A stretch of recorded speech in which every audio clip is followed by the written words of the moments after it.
Hi, I'm Emily Muhlstein, and this is a public hearing video on a framework action that considers red grouper recreational management measures.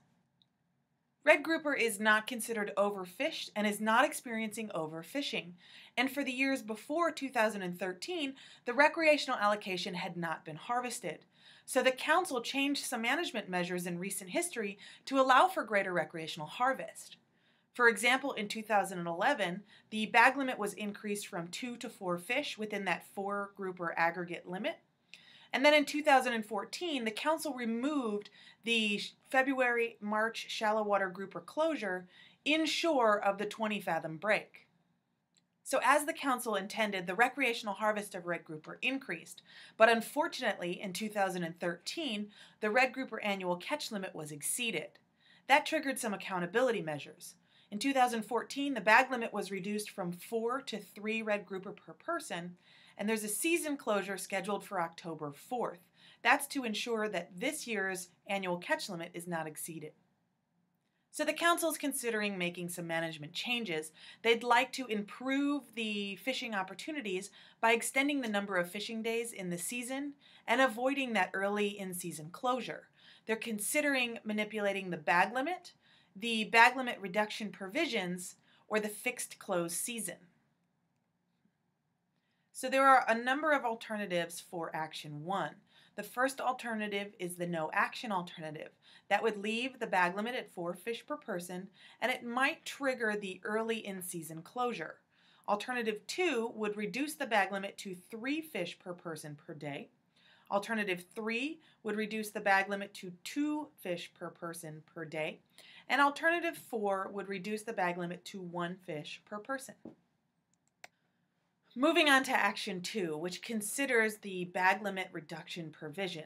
So currently, if the recreational annual catch limit is exceeded, then the bag limit for the following fishing year is reduced by 1 fish, and that can happen multiple times.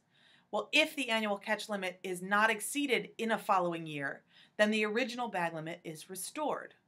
The minimum red grouper bag limit is set at 2 fish per person right now. For Action 2, the first alternative is the no action alternative. Alternative 2 would retain the bag limit reduction, except it would allow the minimum red grouper bag limit to be 1 fish.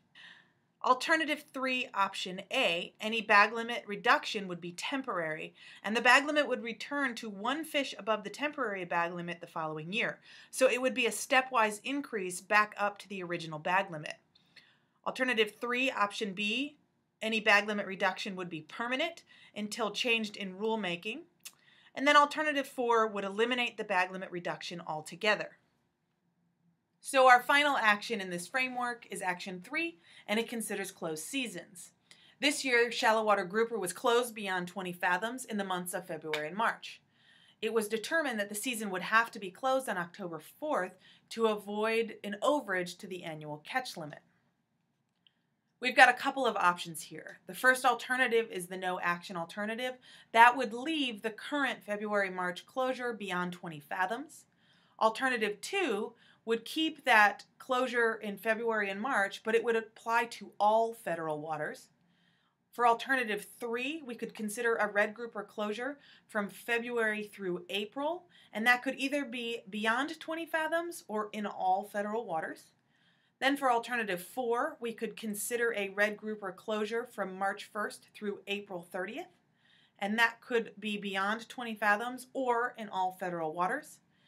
And then Alternative 5 would close the red grouper season from July 1st through July 31st, and that could either be beyond 20 fathoms or in all federal waters.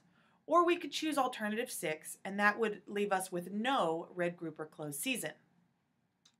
This table shows you a comparison of the season and bag limit combinations that I presented to you in the previous alternatives.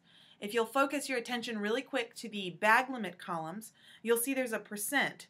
Now that is the percent of the annual catch target that is expected to be harvested under the combination of alternatives. Then you'll also see there's a date there, and that is the prediction of the closure date in the fall, that in-season closure date that may occur under this combination of alternatives. And then finally, you'll see some numbers listed, and those numbers are the expected numbers of days that will be open in the fishing season under each alternative.